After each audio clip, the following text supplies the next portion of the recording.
बिस्मिल्लाहिर्रहमानिर्रहीम अस्सलामुअलैकुम everyone and welcome to my channel ETEA for you. मेरे दोस्तों, आज अपलोड कर लेते हैं केपीके 7 क्लास जनरल साइंस की एमसीक्यूज के तमाम यूनिट्स एक साथ एक ही वीडियो में। ये एमसीक्यूज आप सब दोस्तों को काफी फायदा दे सकते हैं आने वाले एग्जाम्स में। प्यारे दोस्तों, ये बात याद रखो कि ये टेक्स्ट बुक केपीके बोर्ड का है जो कि हर प्रोविंस के लिए इक्वली इंपॉर्टेंट है। Specially it is very important for upcoming ETEA test and even for all competitive exams.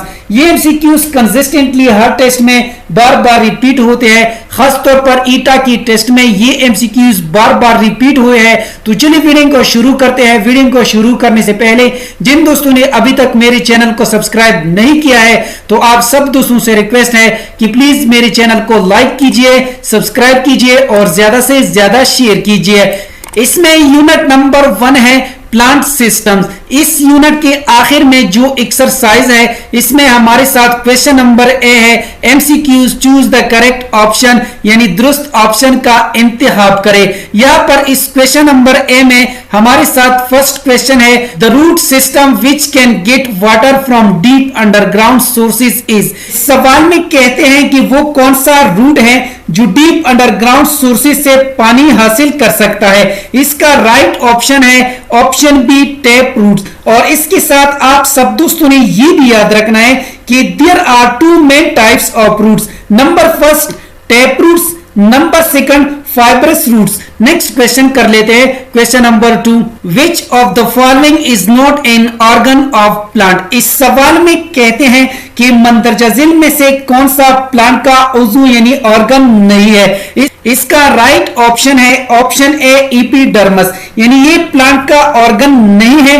Root, stem, leaf ये तीनों प्लांट्स के ऑर्गन्स है। नेक्स्ट क्वेश्चन कर लेते हैं question number 3 vascular bundles are present in every part of the plant, they are made up of। सवाल में कहते हैं कि वस्कुलर बंडल्स पौधों के हर हिस्से में मौजूद होते हैं। नीचे दी गई ऑप्शन में वस्कुलर बंडल्स कौन से हैं? इसका राइट ऑप्शन है option C xylem and phloem.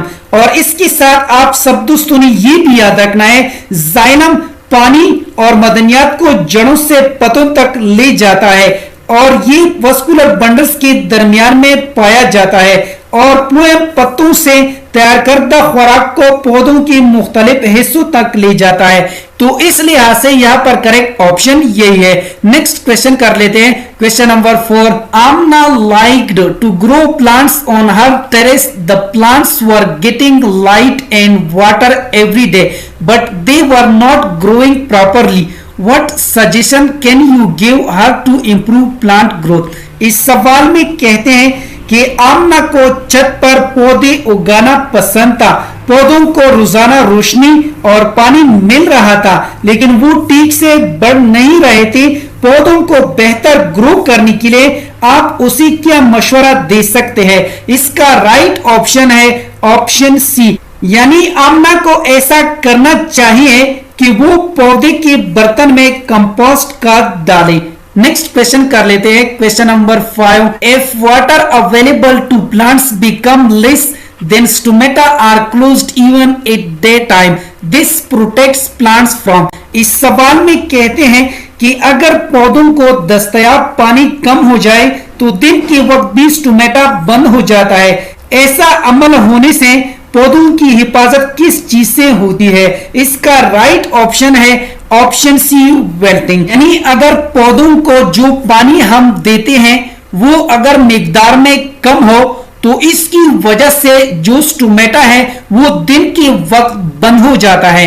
तो ये बंद इसलिए हो जाता है क्योंकि ये अमल जो है पौधों को वेल्टिंग से बचाता है।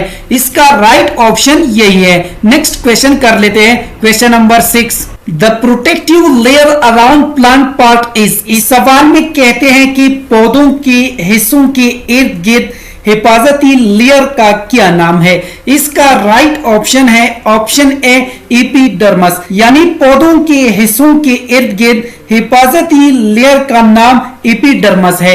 नेक्स्ट क्वेश्चन कर लेते हैं, question number 7। If the concentration of carbon dioxide increases in the air during day time the process of. इस सवाल में कहते हैं अगर दिन के वक्त हवा में कार्बन डाइऑक्साइड की मिकदार ज्यादा हो जाए तो इस अमल से क्या होगा।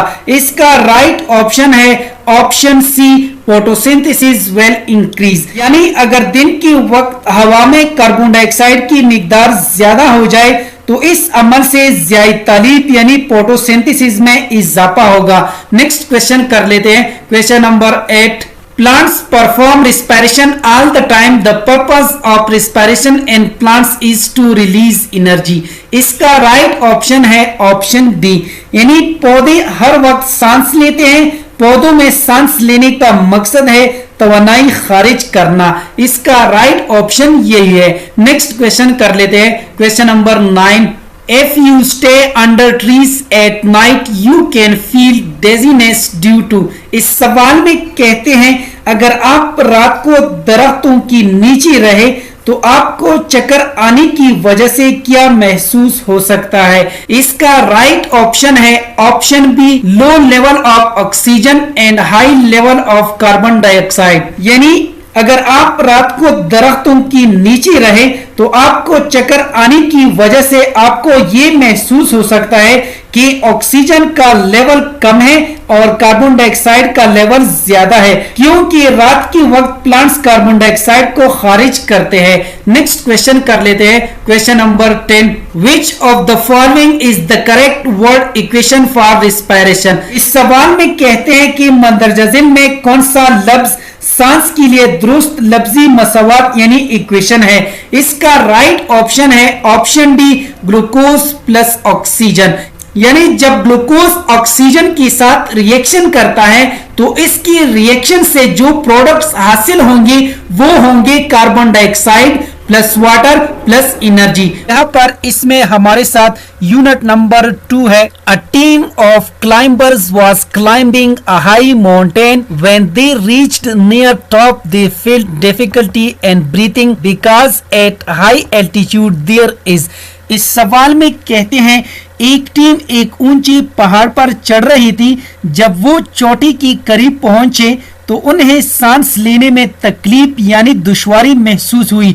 ये तकलीफ किस वजह से महसूस हुई। इसका राइट ऑप्शन है ऑप्शन बी, लेस ऑक्सीजन, क्योंकि हाई एल्टीट्यूड पर ऑक्सीजन की लेवल में कमी आती है तो इसलिए इन्हें सांस लेने में दुश्वारी महसूस हुई, क्योंकि oxygen is inversely proportional to altitude.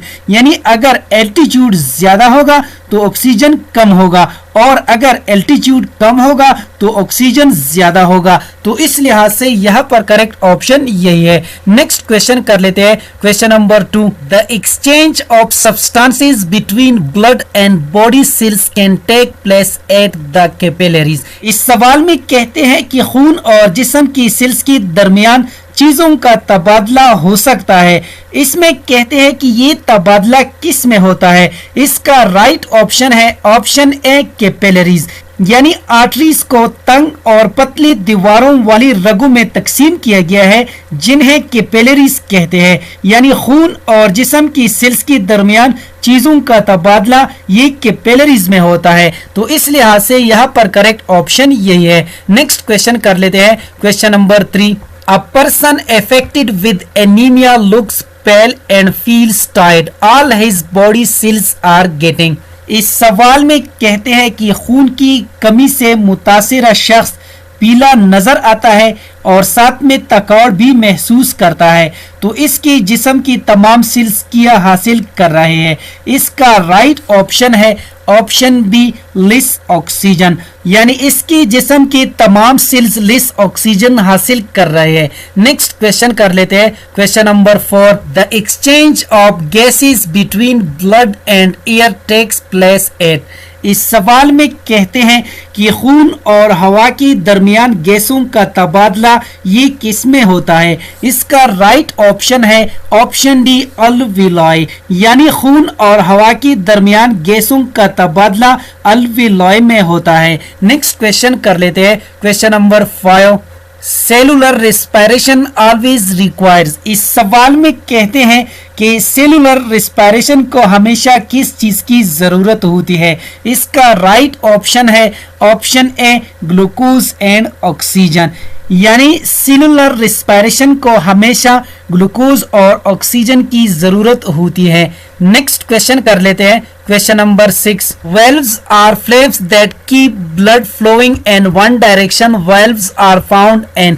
इस सवाल में कहते हैं कि फ्लेप होने वाले वेल्व्स जो खून को एक डायरेक्शन में बहाते रहते हैं। तो आप सब दोस्तों ने ये मालूम करना है कि वेल्व्स ये कहां पर पाए जाते हैं। इसका राइट ऑप्शन है option C vein and heart, यानी फ्लैप होने वाले वेल्व्स जो खून को एक डायरेक्शन में बहाते रहते हैं, ये वेल्व्स वेन और दिल में पाए जाते हैं। नेक्स्ट क्वेश्चन कर लेते हैं, क्वेश्चन नंबर 7।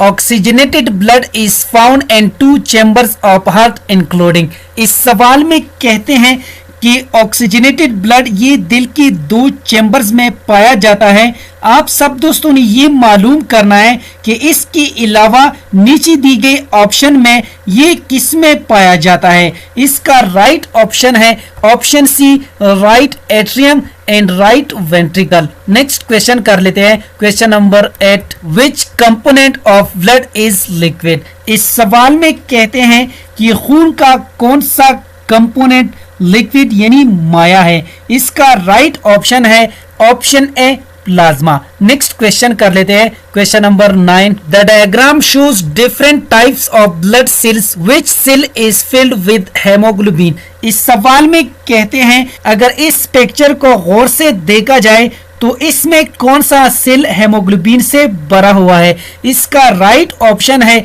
ऑप्शन बी, यानी इसमें अगर बी को देखा जाए तो ये हिस्सा हेमोग्लोबिन से भरा हुआ है। नेक्स्ट क्वेश्चन कर लेते हैं, question number 10। The diagram shows blood flow through a human heart, which chamber pumps the blood to lungs। प्यारे दोस्तों, इस पिक्चर की जरिए आप सब दोस्तों ने ये मालूम करना है कि कौन सा चेंबर यानी खून को फेफड़ों में पंप करता है। इसका राइट ऑप्शन है ऑप्शन सी, यानी पल्मोनरी आर्टरी जो है ये गंदा खून को फेफड़ों में पंप करता है, जबकि पल्मोनरी वेन जो साफ खून को फेफड़ों से लेकर दिल तक पहुंचाती है। इसमें यूनिट नंबर 3 है इम्यूनिटी एंड डिजीजेस। यहाँ पर इस क्वेश्चन नंबर ए में हमारे साथ फर्स्ट क्वेश्चन है, when the skin is damaged bacteria enter in our body, which line of defence is crossed by these bacteria. इस सवाल में कहते हैं कि जब जिल्द को नुकसान पहुंचता है तो बैक्टीरिया हमारे जिस्म में दाखिल होते हैं, तो इसमें दिफा की किस लाइन को अबूर किया जाता है। इसका राइट ऑप्शन है option A first line of defence, यानी इसमें दिफा की पहली लाइन को अबूर किया जाता है। नेक्स्ट क्वेश्चन कर लेते हैं, question number 2। A newborn baby has less immunity is compared to other people. The baby has only। इस सवाल में कहते हैं एक न्यूबॉर्न बेबी दूसरे लोगों के मुकाबले में कम कुव्वत मुदाफ़ियात रखता है, इसकी वजह क्या है। इसका राइट ऑप्शन है option D इनेट and natural passive immunity, क्योंकि बच्चे के पास सिर्फ पैदाइशी और कुदरती पैसिव इम्यूनिटी मौजूद होती है। और इसके साथ आप सब दोस्तों ने ये भी याद रखना है व्हाट इज इम्यूनिटी। इम्यूनिटी किसे कहते हैं, यानी जिस्म की वो सलाहियत जो मुख्तलिफ फॉरेन बॉडीज को रेजिस्ट करे, इम्यूनिटी कहलाता है। फॉरेन बॉडीज या पैथोजेनिक एजेंट्स की मिसालें हैं बैक्टीरिया, वायरस वगैरह। और इम्यूनिटी की मेनली 2 अकसाम होते हैं, first innate immunity, second acquired immunity. Acquired immunity को मजीद 2 पार्ट्स में तकसीम किया गया है, active immunity and passive immunity. और इसके बाद एक्टिव एंड पैसिव इम्यूनिटी को फिर मजीद 2 पार्ट्स में तकसीम किया गया है, नेचुरल एंड आर्टिफिशियल इम्यूनिटी। तो इस लिहाज से यहाँ पर करेक्ट ऑप्शन यही है। नेक्स्ट क्वेश्चन कर लेते हैं, question number 3। The army of your body has special bullets which can identify the enemy and kill it. These bullets are small proteins called. इस सवाल में कहते हैं कि आपके जिस्म की पहुंच में खास गोलियां मौजूद होते हैं जो दुश्मन को पहचान कर मार सकती है। ये गोलियां छोटी प्रोटीन्स होते हैं, तो उसी क्या कहते हैं? इसका राइट ऑप्शन है option B, antibodies. So these bullets are small proteins called antibodies। इनको एंटीबॉडीज कहा जाता है। नेक्स्ट क्वेश्चन कर लेते हैं, क्वेश्चन नंबर 4।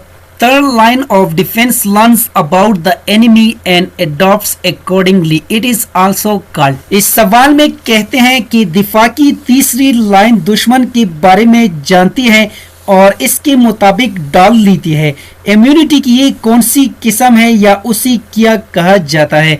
इसका राइट ऑप्शन है ऑप्शन ए, एडॉप्टिव और लर्न इम्यूनिटी।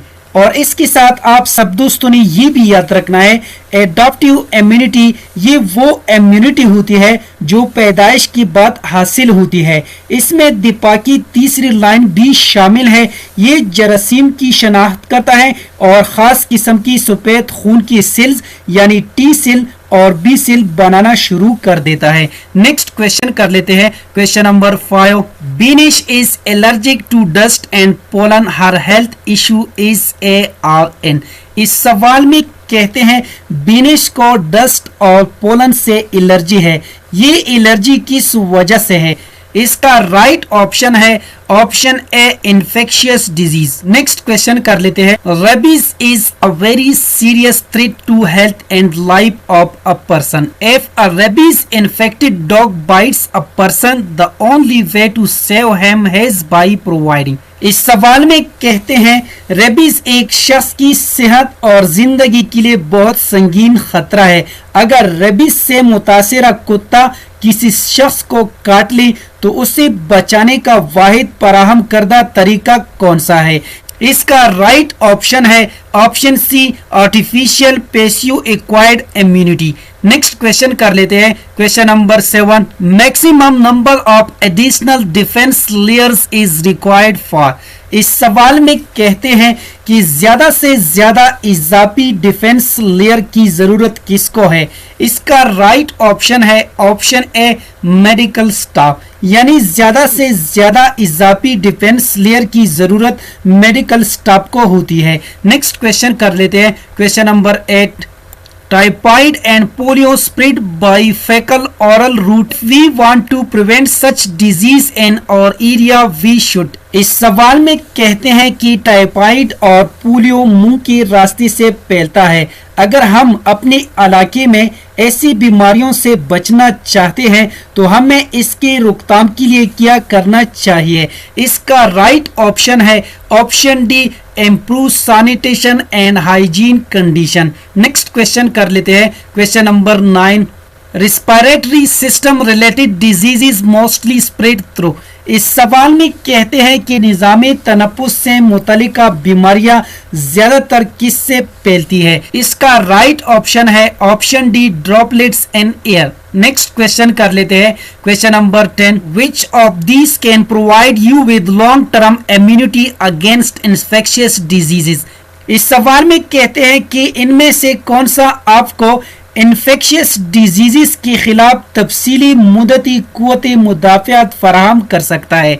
इसका राइट ऑप्शन है ऑप्शन सी, वैक्सीन। में यूनिट नंबर 4 है फिजिकल एंड केमिकल चेंजेस। यहाँ पर इस क्वेश्चन नंबर ए में हमारे साथ फर्स्ट क्वेश्चन है, विच of the following is an example of physical change. इस सवाल में कहते हैं कि मंदरजा झील में से कौन सी तब्दीली तिब्बी तब्दीली यानी फिजिकल चेंज की मिसाल है? इसका राइट ऑप्शन है ऑप्शन बी, चॉपिंग वुड यानी लकड़ियाँ काटना। और इसके साथ आप सब दोस्तों ने ये भी याद रखना है कि व्हाट इज फिजिकल चेंज यानी फिजिकल चेंज किसे कहते हैं?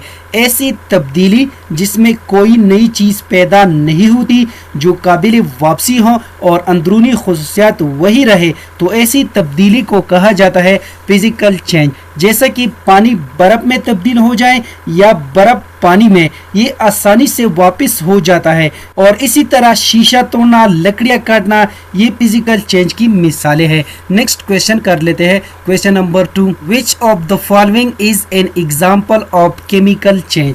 इस सवाल में कहते हैं कि मंदरजाजिल में से कौन सी कीमियाई तब्दीली की मिसाल है। इसका राइट ऑप्शन है ऑप्शन सी, फोटोसिंथेसिस यानी ज़ियाई तालीब।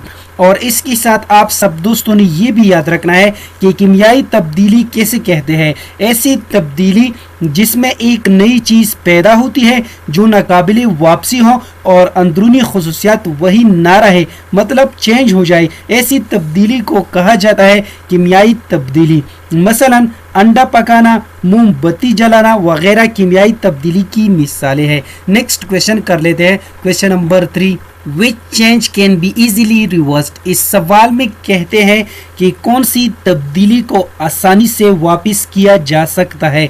इसका राइट ऑप्शन है ऑप्शन बी, फिजिकल चेंज यानी तिब्बी तब्दीली।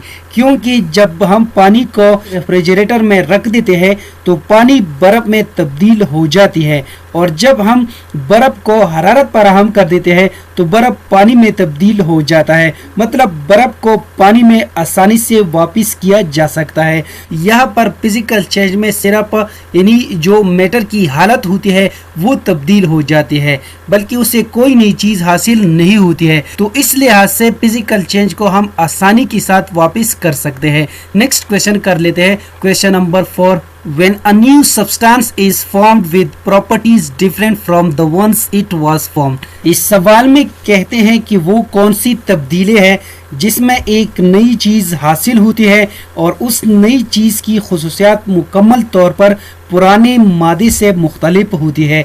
इसका राइट ऑप्शन है ऑप्शन ए, केमिकल चेंज यानी कीमियाई तब्दीली, यानी ऐसी तब्दीली का नाम है कीमियाई तब्दीली। नेक्स्ट क्वेश्चन कर लेते हैं, question number 5, if the chemical properties of a substance remain unchanged and only the state changes, it is called।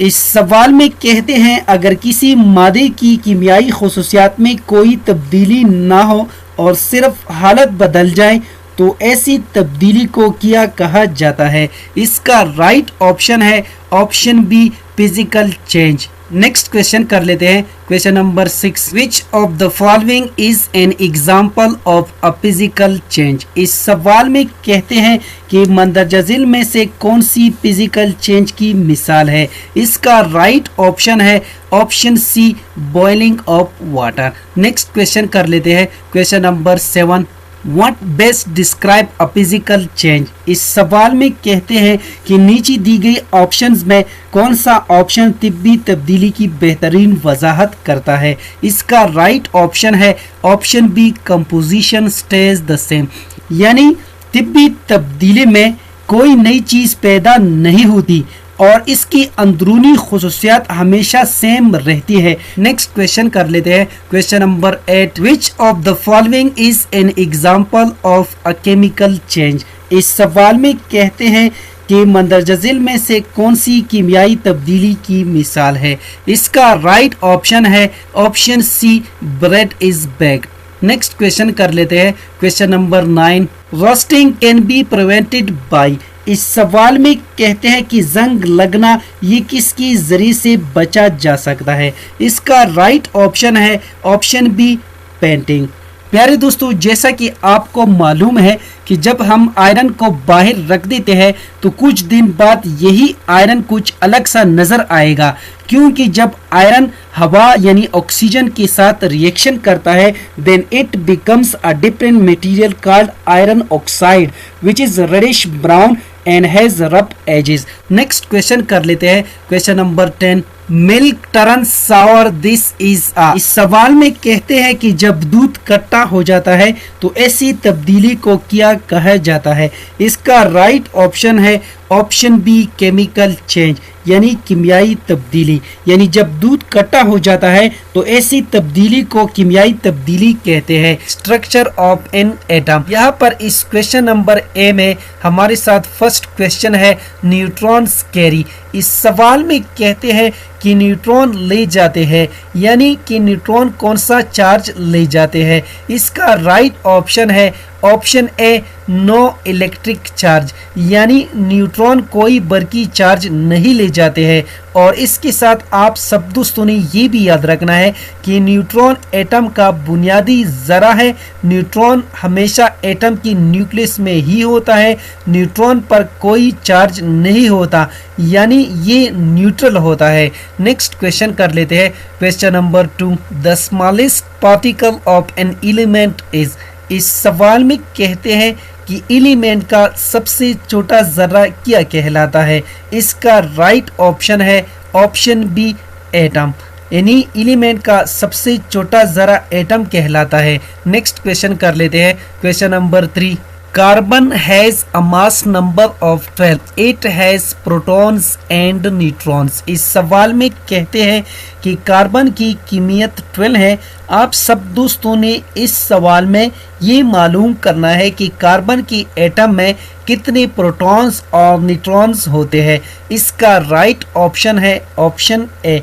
और इसके साथ आप सब दोस्तों ने ये भी याद रखना है कि किसी एटम में प्रोटॉनों और न्यूट्रॉनों की मजमूई को मास नंबर यानी कीमियती नंबर कहते हैं।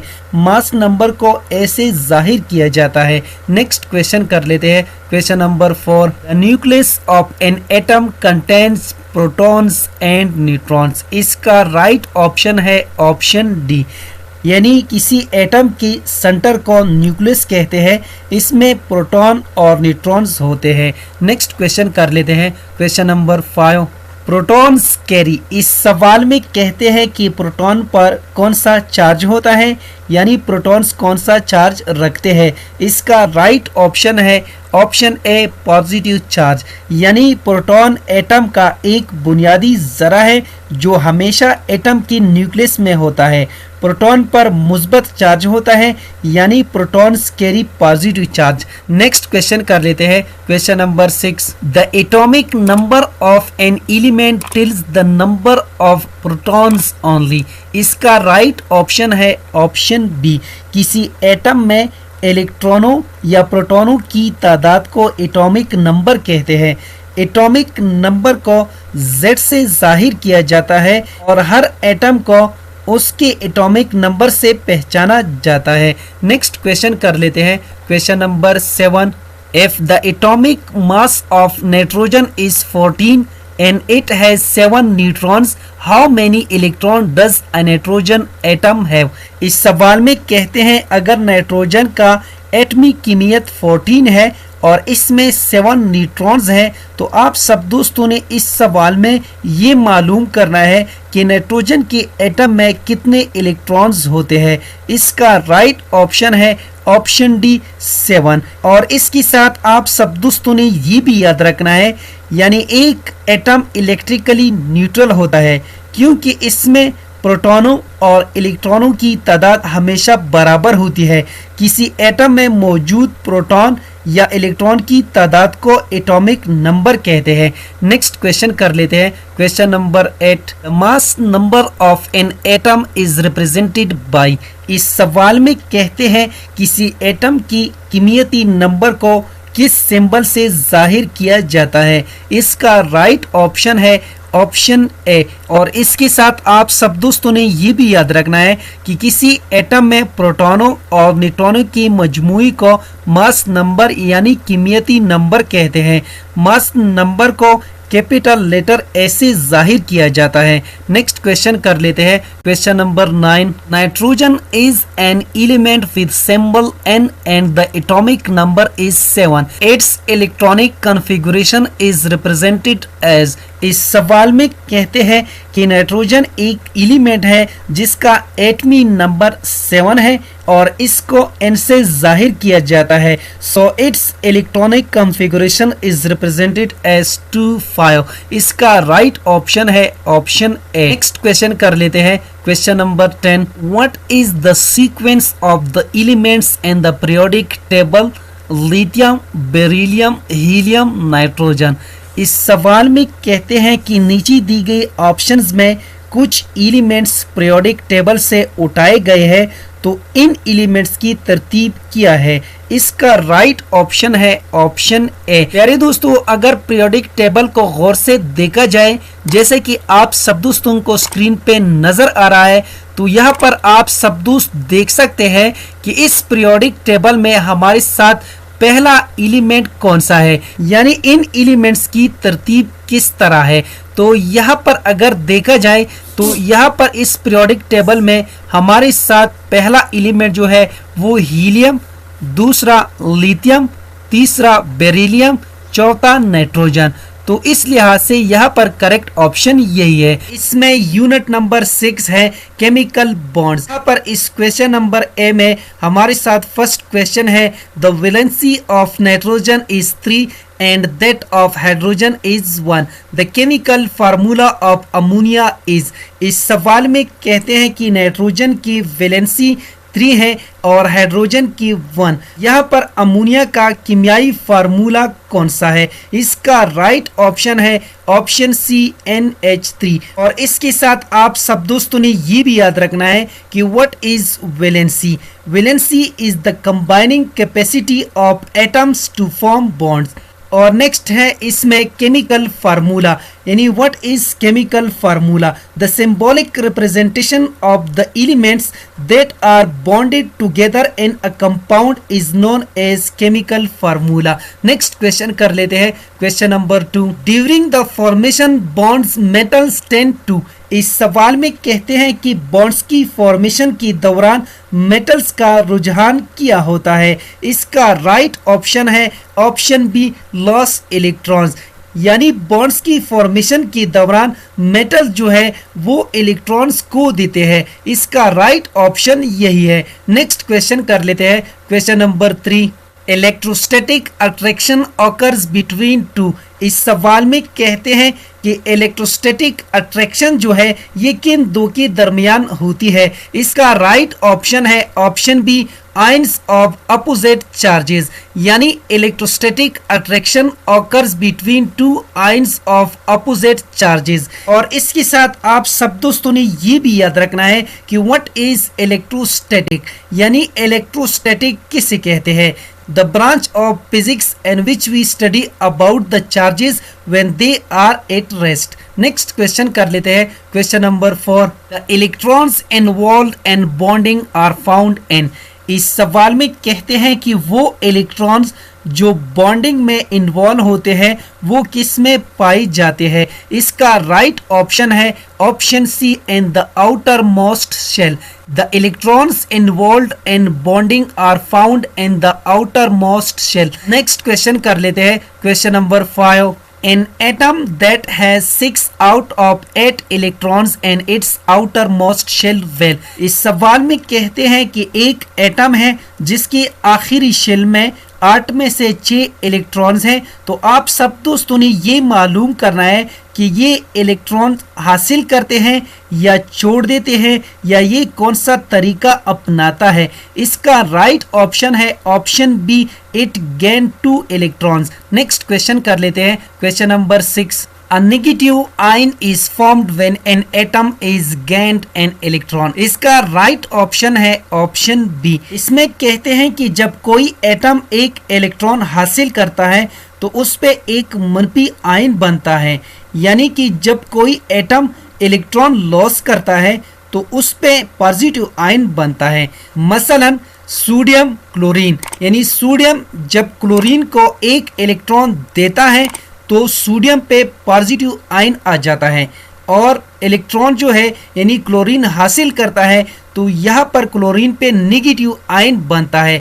तो ये इसलिए है कि यहाँ पर अगर सोडियम को देखा जाए, जैसा कि आप सब दोस्तों को स्क्रीन पे नजर आ रहा है, तो यहाँ पर इसमें यानी सोडियम में प्रोटॉनों और इलेक्ट्रॉनों की तादाद बराबर है। तो जब सोडियम एक इलेक्ट्रॉन क्लोरीन को दे देता है तो यहाँ पर सोडियम में यानी इलेक्ट्रॉनों की कमी आती है। तो यहाँ पर सोडियम में इलेक्ट्रॉनों की तादाद यानी इससे पहले 11 थी, तो जब ये एक इलेक्ट्रॉन यानी क्लोरीन को दे देता है तो इसमें एक इलेक्ट्रॉन की कमी आ जाती है और इसके इलेक्ट्रॉन हो जाते हैं 10। तो इस लिहाज से जब प्रोटॉनों से हम इलेक्ट्रॉन को सब्ट्रैक्ट करते हैं तो यहाँ पर प्रोटॉनों की तादाद आ जाती है यानी पॉजिटिव। तो इस लिहाज से यहाँ पर यानी सोडियम जो है इस पे पॉजिटिव आयन बन जाता है और क्लोरीन चूंकि इलेक्ट्रॉन हासिल करता है तो उस पे नेगेटिव आयन बन जाता है।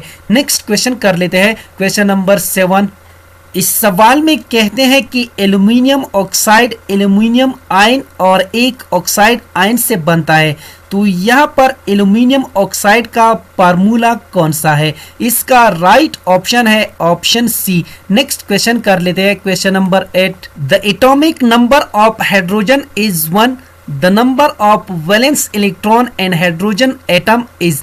इस सवाल में कहते हैं कि हाइड्रोजन एटम का एटमी नंबर 1 है, हाइड्रोजन एटम में वैलेंस इलेक्ट्रॉन की तादाद कितनी है? इसका राइट ऑप्शन है ऑप्शन बी 1। नेक्स्ट क्वेश्चन कर लेते हैं, question number 9। The elements of group 2 losses. इस सवाल में कहते हैं कि ग्रुप 2 में जितनी भी अन्नासिर हो यानी एलिमेंट्स हो वो कितनी इलेक्ट्रॉन्स को देते हैं? इसका राइट ऑप्शन है ऑप्शन बी 2 इलेक्ट्रॉन्स, यानी ग्रुप 2 के अन्नासिर यानी एलिमेंट्स 2 इलेक्ट्रॉन्स को देते हैं। नेक्स्ट क्वेश्चन कर लेते हैं, question number 10। Chemical formula is used to describe the types of. इस सवाल में कहते हैं कि केमिकल फार्मूला की अक़साम को बयान करने के लिए नीचे दी गई ऑप्शन में किसको इस्तेमाल किया जाता है? इसका राइट ऑप्शन है option B atoms and their numbers, यानी एक कीमियाई फार्मूला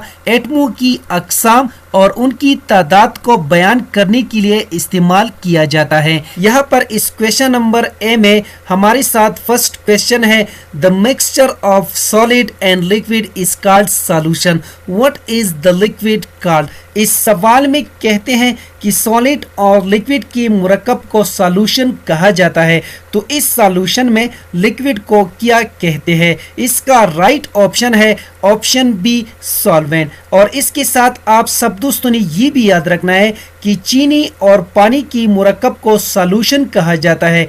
इसमें चीनी को सॉल्यूट कहा जाता है और पानी को सॉल्वेंट। किसी भी सॉल्यूशन में हमेशा सॉल्वेंट की मिकदार ज़्यादा जबकि सॉल्यूट की मिकदार कम होती है। नेक्स्ट क्वेश्चन कर लेते हैं, question number 2। A solution containing less solute than its capacity to dissolve is। इस सवाल में कहते हैं कि किसी सॉल्यूशन में अगर सॉल्यूट की मिकदार कम हो और इसी सॉल्यूशन में ये सलाहियत हो कि वो मज़ीद सॉल्यूट को हल पजीर करे तो ऐसी सॉल्यूशन को क्या कहते हैं? इसका राइट ऑप्शन है option B unsaturated solution. Next question कर लेते हैं, question number 3। When the more solute is dissolved in saturated solution the solution becomes. इस सवाल में कहते हैं कि जब ज़्यादा सॉल्यूट को सैचुरेटेड सॉल्यूशन में तहलील किया जाता है तो इसके रिजल्ट से जो सॉल्यूशन बन जाता है उसको क्या कहते हैं? इसका राइट ऑप्शन है option C super saturated solution. When the more solute is dissolved in saturated solution the solution becomes super saturated solution, यानी जब ज़्यादा सॉल्यूट को सैचुरेटेड सॉल्यूशन में तहलील किया जाता है तो इसके रिजल्ट से जो सॉल्यूशन बन जाता है उसको कहा जाता है super saturated solution. Next question कर लेते हैं, question number 4। In aqueous solution which of the following is most soluble solute। इस सवाल में कहते हैं कि आबी महलूल में मंदरजा झील में से कौन सा सबसे ज्यादा हल होने वाला सॉल्यूट है? इसका राइट ऑप्शन है option B sugar. Next question कर लेते हैं, question number 5। Choose the most effective factor for increasing solubility in a solution. इस सवाल में कहते हैं कि महलूल में हल पजीरी बढ़ाने के लिए सबसे मुअस्सर अंसर का इंतखाब करें। इसका राइट ऑप्शन है ऑप्शन सी हीटिंग। इसमें यूनिट नंबर 8 है फोर्स एंड मोशन। कुव्वत और हरकत। इस क्वेश्चन नंबर ए में हमारे साथ फर्स्ट क्वेश्चन है SI unit of force is. इस सवाल में कहते हैं कि बैनुल अक़वामी निज़ाम में फोर्स की इकाई कौन सी है। इसका राइट ऑप्शन है ऑप्शन डी न्यूटन। और इसके साथ आप सब दोस्तों ने ये भी याद रखना है, कुव्वत वो एजेंट है जो किसी जिस्म में हरकत पैदा करता है या पैदा करने की कोशिश करता है, या किसी मुतहर्रिक जिस्म को रोकता है या रुकवाने की कोशिश करता है। बस कुव्वत की इकाई न्यूटन है। एक न्यूटन वो कुव्वत है जो 1 किलोग्राम जिस्म पर अमल करके उसमें 1 मीटर फी सेकंड एक्सेलरेशन पैदा करे। नेक्स्ट क्वेश्चन कर लेते हैं, question number 2। By dividing distance of a moving body with time we obtain speed। इसका राइट ऑप्शन है ऑप्शन ए, यानी जो फासला कोई मुतहर्रिक जिस्म 1 सेकंड में तय करता है इसको कहा जाता है स्पीड। स्पीड एक गैर सिमती मिकदार है। बैनुल अक़वामी निज़ाम में इसकी इकाई मीटर पर सेकंड है। नेक्स्ट क्वेश्चन कर लेते हैं, question number 3। If a body moves for 10 seconds with speed of 30 metre per second then its cover distance is. इस सवाल में कहते हैं अगर एक जिस्म 1 सेकंड में 30 मीटर फासला तय करता है तो यही जिस्म 10 सेकंड में कितना फासला तय कर लेता है। तो इस क्वेश्चन में हमने डिस्टेंस को फाइंड आउट करना है। इसका राइट ऑप्शन है ऑप्शन सी 300 मीटर। जैसा कि आप सब दोस्तों को स्क्रीन पे नजर आ रहा है, स्पीड का फार्मूला है डिस्टेंस डिवाइडेड बाय टाइम। यहाँ पर आपने सिंपल ये करना है कि इसको आपने क्रॉस मल्टीप्लाई करना है, तो इससे रिजल्ट आएगा distance is equal to speed ज़रबे टाइम। तो यहाँ पर क्वेश्चन में आप सब दोस्त देख सकते हैं टाइम हमारे साथ बराबर है 10 सेकंड्स के और स्पीड हमारे साथ बराबर है 30 मीटर पर सेकंड के। तो इन वैल्यूज़ को आपने इस फार्मूले में पुट करना है। तो इसमें आप देख सकते हैं यानी S is equal to 30 metre per second, ये हमारे साथ है स्पीड के बराबर ज़रबे टाइम। तो टाइम हमारे साथ 10 सेकंड्स के बराबर है। तो यहाँ पर आपने सिंपल ये करना है कि इस 30 को आपने 10 के साथ मल्टीप्लाई करना है, तो इससे रिजल्ट आएगा 300 मीटर। तो इस लिहाज से यहाँ पर करेक्ट ऑप्शन यही है। नेक्स्ट क्वेश्चन कर लेते हैं, question number 4। Which of the following animal has highest running speed. इस सवाल में कहते हैं कि मंदरजा झील में से कौन सा जानवर सबसे ज़्यादा दौड़ने की रफ्तार रखता है। इसका राइट ऑप्शन है ऑप्शन सी। नेक्स्ट क्वेश्चन कर लेते हैं, question number 5। Every action has reaction equal and magnitude but opposite. इसका राइट ऑप्शन है ऑप्शन ए। हर कुव्वत का अमल और रद्दअमल होता है। ये अमल यानी एक्शन और रद्दअमल यानी रिएक्शन आपस में बराबर लेकिन सिमत में मुखालिफ होते हैं। मसलन जब हम रबड़ की गेंद को ज़मीन पर मारते हैं तो गेंद ज़मीन पर कुव्वत लगाती है, तो इस कुव्वत को अमल कहते हैं, जबकि ज़मीन अपनी रद्दअमल में गेंद को ऊपर की तरफ उछालता है। नेक्स्ट क्वेश्चन कर लेते हैं, question number 6। Unit of speed is. इस सवाल में कहते हैं कि रफ्तार की इकाई कौन सी है। इसका राइट ऑप्शन है option B metre per second. Next question कर लेते हैं, question number 7। If a body covers equal distance and equal interval of time then speed will be. इस सवाल में कहते हैं अगर कोई मुतहर्रिक जिस्म वक्त की मसावी वक्फों में मसावी फासला तय करे तो इसको कहा जाता है यूनिफॉर्म स्पीड। इसका राइट ऑप्शन है option C uniform. Next question कर लेते हैं, question number 8। You draw distance time graph for moving car and get straight line parallel to time axis then speed of the car is at rest. इसका right option है option D. प्यारे दोस्तों, जैसा कि आप सब दोस्तों को स्क्रीन पे नजर आ रहा है कि एक जिस्म हालत सुकून में होगी अगर वक्त के गुजरने के साथ साथ फासला में कोई तब्दीली वाक़या ना हो। ऐसी हालत में अगर हम डिस्टेंस टाइम ग्राफ को खींचें तो हमारे साथ एक स्ट्रेट लाइन हासिल होगी जो कि टाइम की बिल्कुल पैरेलल होगी। इससे ये जाहिर होता है कि जिस्म हालती सुकून में है। नेक्स्ट क्वेश्चन कर लेते हैं, question number 9। A person is swimming in a pool. Swimming is an example of action and reaction forces. इसका राइट ऑप्शन है ऑप्शन ए। नेक्स्ट क्वेश्चन कर लेते हैं, question number 10। Which of the following is non contact force? इस सवाल में कहते हैं कि मंदरजा झील में से कौन सी कुव्वत नॉन कॉन्टैक्ट फोर्स है। इसका राइट ऑप्शन है ऑप्शन ए ग्रेविटी। और इसके साथ आप सब दोस्तों ने ये भी याद रखना है कि कॉन्टैक्ट फोर्स और नॉन कॉन्टैक्ट फोर्स किसे कहते हैं।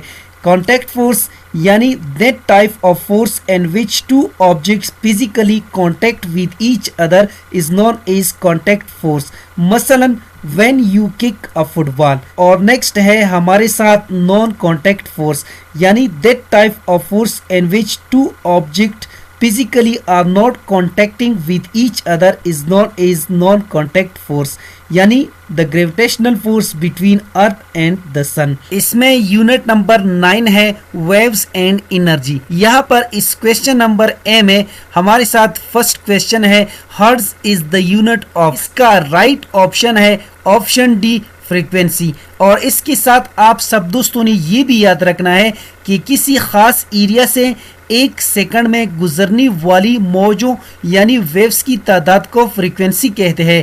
फ्रीक्वेंसी को एफ से जाहिर किया जाता है और इसकी इकाई हर्ट्ज है। नेक्स्ट क्वेश्चन कर लेते हैं, question number 2। To hear an echo, minimum distance between sound source and obstacle should be। इस सवाल में कहते हैं कि गूंज सुनने के लिए किसी सोर्स ऑफ साउंड और रुकावट के दरमियान कम से कम फासला कितना होना चाहिए। इसका राइट ऑप्शन है ऑप्शन बी 17 मीटर। इन दोनों के दरमियान कम से कम फासला 17 मीटर होना चाहिए।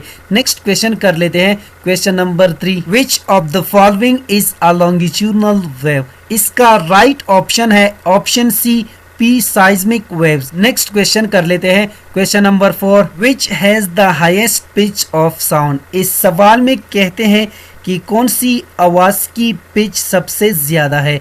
इसका राइट ऑप्शन है option B व्हिstling sound.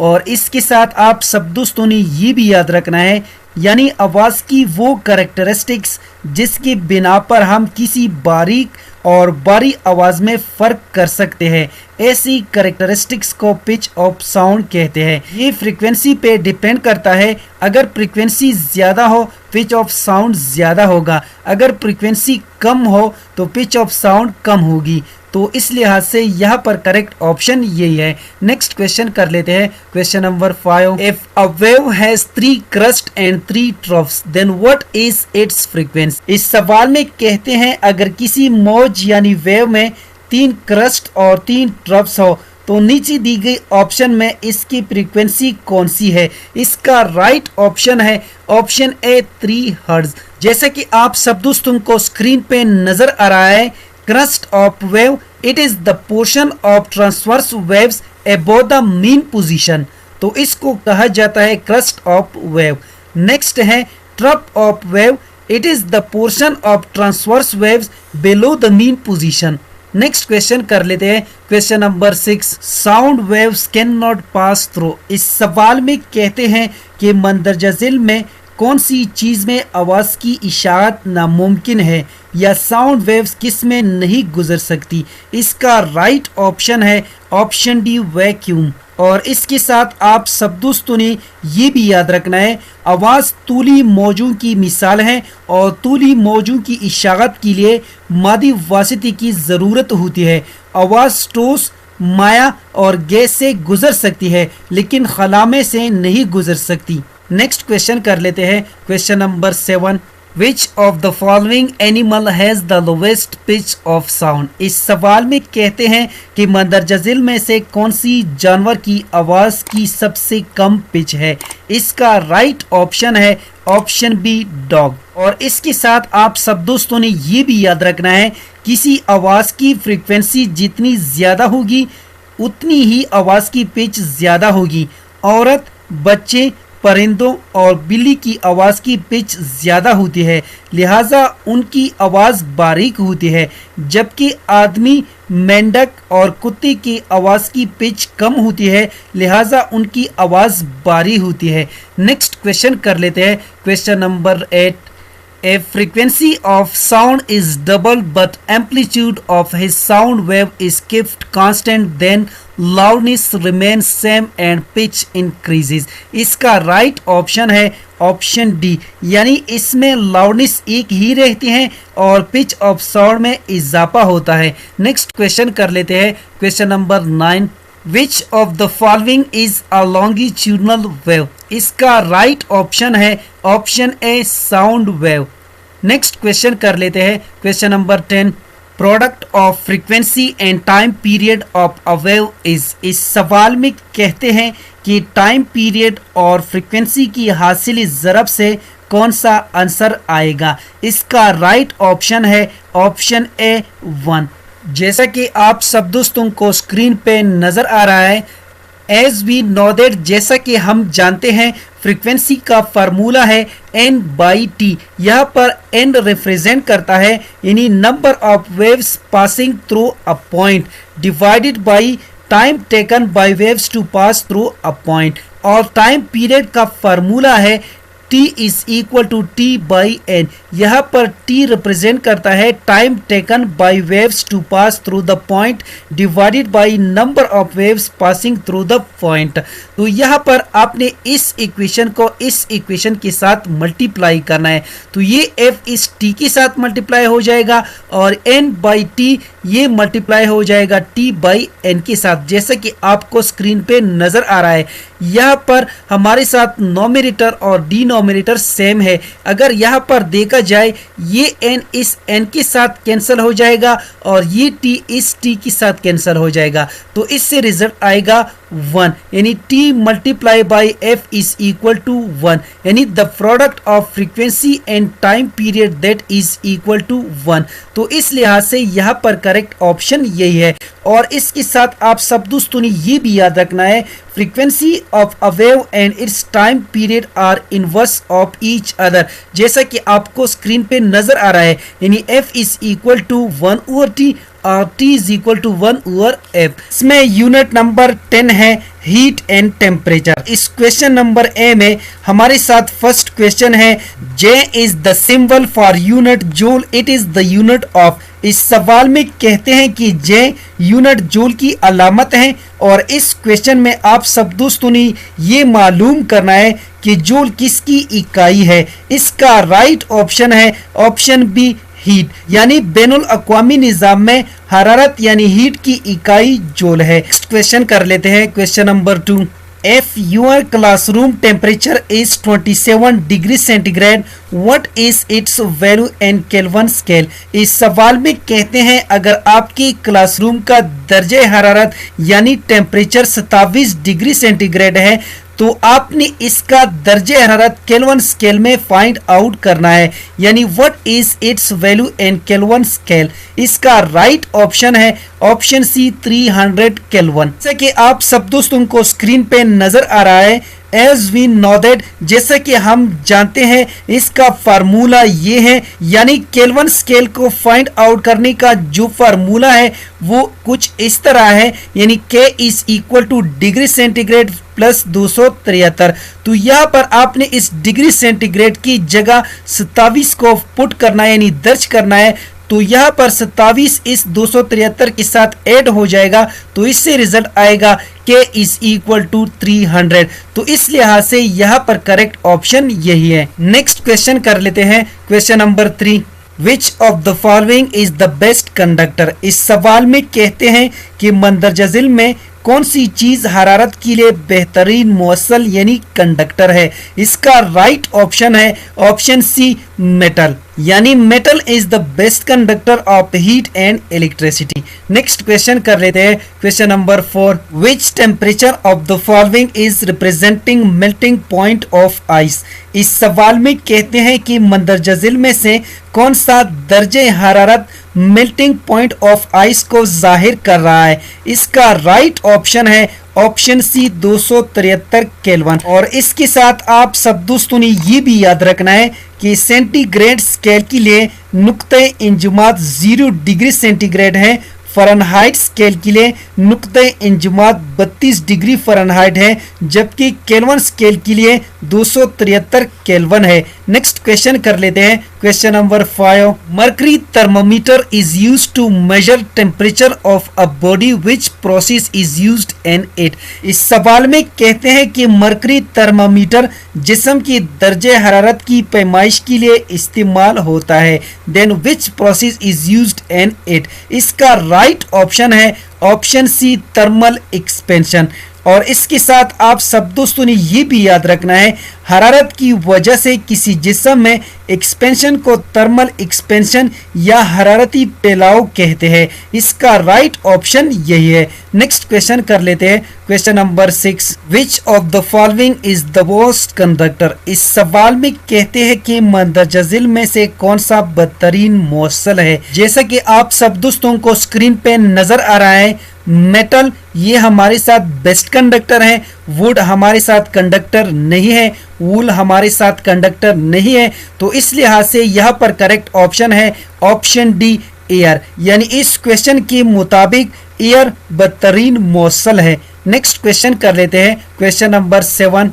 Conduction of heat best takes place in solids. इसका राइट ऑप्शन है ऑप्शन ए। और इसके साथ आप सब दोस्तों ने ये भी याद रखना है कि कंडक्शन ऑफ हीट ये किसे कहते हैं। कंडक्शन ऑफ हीट ये वो तरीका है जिसमें हरारती तवानाई एक ज़रे से दूसरी ज़रे तक टकराव के ज़रिए मुंतकिल होती है, तो इस प्रोसेस को कंडक्शन ऑफ हीट कहते हैं।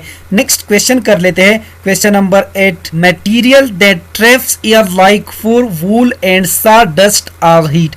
इस सवाल में कहते हैं कि वो मवाद जो हवा को ट्रैप करते हैं, जैसे काल, ऊन और डस्ट, ये सब की सब इंसुलेटर्स है। इसका राइट ऑप्शन है ऑप्शन ए, क्योंकि इसमें ना हीट और ना ही हरारत गुजर सकती है। नेक्स्ट क्वेश्चन कर लेते हैं, question number 9। The heat transfer that occurs due to a density difference in fluids is. इस सवाल में कहते हैं कि हरारत की मुंतकिली जो लिक्विड में कसाफत की फर्क की वजह से होती है, इसको क्या कहा जाता है। इसका राइट ऑप्शन है ऑप्शन सी, कन्वेक्शन। और इसके साथ आप सब दोस्तों ने ये भी याद रखना है कि कन्वेक्शन ऑफ हीट किसे कहते हैं। कन्वेक्शन ऑफ हीट ये वो तरीका है जिसमें मादा की ज़रात की एक जगह से दूसरी जगह हरकत की वजह से मुंतकिल होती है, तो इस प्रोसेस को कहा जाता है convection of heat. Next question कर लेते हैं, question number 10। Huge amount of heat is generated on sun, this heat reaches from sun to earth by. इस सवाल में कहते हैं कि सूरज पर बहुत ज्यादा गर्मी पैदा हो रही है, ये हरारत सूरज से जमीन तक किस अमल की थ्रू पहुंचती है। इसका राइट ऑप्शन है ऑप्शन ए, रेडिएशन ओनली। और इसके साथ आप सब दोस्तों ने ये भी याद रखना है कि रेडिएशन ऑफ हीट से क्या मुराद है। किसी मटेरियल मीडियम की मौजूदगी या गैर मौजूदगी में हरारत का गर्म जिस्म से ठंडे जिस्म की तरफ पहुंचना रेडिएशन ऑफ हीट कहलाता है, जैसा कि सूरज से जमीन तक हरारत का पहुंचना रेडिएशन ऑफ हीट कहलाता है। टेक्नोलॉजी इन एवरीडे लाइफ, यहाँ पर इस क्वेश्चन नंबर ए में हमारे साथ फर्स्ट क्वेश्चन है, the percentage of fresh water on earth is not more than only. इस सवाल में कहते हैं कि जमीन पर ताजा पानी की मिकदार नीचे दी गई ऑप्शंस के मुताबिक कितने फीसद से ज्यादा नहीं है। इसका राइट ऑप्शन है ऑप्शन ए, 2%, यानी 2%। जमीन पर ताजा पानी का फीसद सिर्फ 2% है। पानी का तहफ्फुज बहुत जरूरी है, क्योंकि कुल पानी का सिर्फ 2% ताजा और इंसानी इस्तेमाल के लिए मौजूद है। नेक्स्ट क्वेश्चन कर लेते हैं, question number 2। Drip irrigation system is used for agriculture because it allows water to reach the roots directly. इसका राइट ऑप्शन है ऑप्शन बी, क्योंकि ये पानी को जड़ों तक बराह रास्त पहुंचने की इजाजत देता है। नेक्स्ट क्वेश्चन कर लेते हैं, question number 3। Which one is not a way to preserve food. इसका राइट ऑप्शन है ऑप्शन डी। नेक्स्ट क्वेश्चन कर लेते हैं, question number 4। The best way to preserve vegetables is, इस सवाल में कहते हैं कि सब्जियों को महफूज करने का बेहतरीन तरीका क्या है। इसका राइट ऑप्शन है ऑप्शन डी पैकलिंग, यानी सब्जियों को महफूज करने का बेहतरीन तरीका पैकलिंग यानी अचार है। नेक्स्ट क्वेश्चन कर लेते हैं, question number 5। The instrument used by doctors for listening to heart beats is called, इस सवाल में कहते हैं कि दिल की धड़कनों को सुनने के लिए डॉक्टरों की जरिए इस्तेमाल होने वाला इंस्ट्रूमेंट क्या कहलाता है। इसका राइट ऑप्शन है option A stethoscope. The instrument used by doctors for listening to heart beats is called stethoscope. Next question कर लेते हैं, which of the following is used for making a working model of a stethoscope. इस सवाल में कहते हैं कि मंदरजा झेल में से कौन सी चीजें स्टेथोस्कोप का वर्किंग मॉडल बनाने के लिए इस्तेमाल होते हैं। इसका राइट ऑप्शन है option A funnels, plastic tube, balloons and duct tape. Next question कर लेते हैं, question number 7। User of hand sanitiser helps in, इस सवाल में कहते हैं कि हैंड सैनिटाइजर का इस्तेमाल किस में मदद करता है। इसका राइट ऑप्शन है option A killing germs from the skin and keeping it safe, यानी हैंड सैनिटाइजर का इस्तेमाल जिल्द से जरासीम को मारना और उसे महफूज रखने में मदद करता है। नेक्स्ट क्वेश्चन कर लेते हैं, question number 8। An pickling food is soaked in, इस सवाल में कहते हैं कि अचार में कानी को किस में भगो दिया जाता है। इसका राइट ऑप्शन है option C solution of salt and acid. अचार में कानी को नमक और तेजाब वाली सॉल्यूशन में भगो दिया जाता है। ये तरीका मुख्तलिफ किस्म की कानों के साथ किया जा सकता है।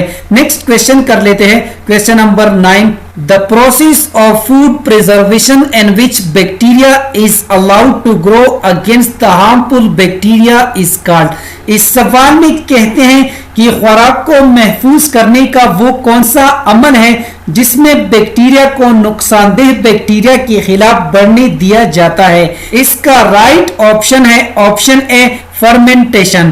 The process of food preservation in which bacteria is allowed to grow against the harmful bacteria is called fermentation. Next question कर लेते हैं, क्वेश्चन नंबर 10।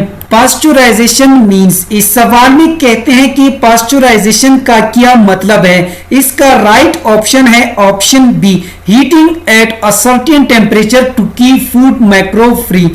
इसका मतलब यह है कि खाने की जरासीम से पाक रखने के लिए एक महसूस दर्जे हरारत पर गर्म करना। As a unit of weight is, इस सवाल में कहते हैं कि बैनुल अक़वामी निज़ाम में वेट की इकाई कौन सी है। इसका राइट ऑप्शन है ऑप्शन ए न्यूटन। और इसके साथ आप सब दोस्तों ने ये भी याद रखना है कि वेट वो कुव्वत है जिससे जमीन किसी भी चीज को अपनी मरकज की तरफ खींचती है। वेट एक वेरिएबल क्वांटिटी है, वेट एक सिमती मिकदार है और इसको डब्ल्यू से जाहिर किया जाता है। नेक्स्ट क्वेश्चन कर लेते हैं, question number 2। If 20 kg mass is lifted from earth to moon, what is its mass on moon? इस सवाल में कहते हैं अगर जमीन से 20 kg किमियत यानी मास उठाकर चांद पर ले जाए तो चांद पर इसकी किमियत क्या है। इसका राइट ऑप्शन है ऑप्शन ए 20 kg, क्योंकि किमियत यानी मास हर जगह कांस्टेंट होती है। नेक्स्ट क्वेश्चन कर लेते हैं, question number 3। If value of G on a planet is 25 Newton per kg, then what is weight of 2 kg body on it?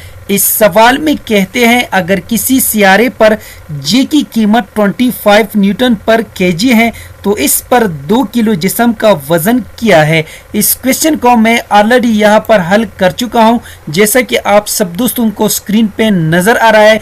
As we know that, जैसा कि हम जानते हैं वेट का फार्मूला है W is equal to mg। Put the values in the above formula. तो यहाँ पर इस क्वेश्चन में मास ये बराबर है 2 kg के और जी की वैल्यू है हमारे साथ 25 न्यूटन पर केजी। तो यहाँ पर आपने सिंपल ये करना है कि इस 2 को आपने 25 के साथ मल्टीप्लाई करना है, तो इससे रिजल्ट आएगा 50 और इसके बाद आपने इस केजी को इस केजी के साथ ख़त्म करना है, यानी कैंसिल करना है, तो इससे फाइनल रिजल्ट आएगा 15 न्यूटन। तो इस लिहाज से यहाँ पर करेक्ट ऑप्शन है ऑप्शन बी। नेक्स्ट क्वेश्चन कर लेते हैं, question number 4। If it is spring in southern hemisphere of earth, then which weather is in northern hemisphere? इस सवाल में कहते हैं अगर ज़मीन की जुनूबी निसफ़ कुरा में मौसम बहार है तो शुमाली निसफ़ कुरा में कौन सा मौसम है? इसका राइट ऑप्शन है option D autumn. Next question कर लेते हैं, question number 5। Which of the following is involved in producing tides in ocean? इस सवाल में कहते हैं कि मंदरजा झील में से कौन सा समंदर टाइड्स पैदा करने में मुलविस है? इसका राइट ऑप्शन है option A gravitational pull of moon on earth. उम्मीद करता हूं कि आज की वीडियो आप सब दोस्तों को पसंद आई होगी। जिन दोस्तों को वीडियो पसंद आई हो, समझ गए हो, तो प्लीज़ चैनल को भी सब्सक्राइब करें, वीडियो को लाइक और शेयर लाजमी किया करें। शुक्रिया, अल्लाह हाफिज़।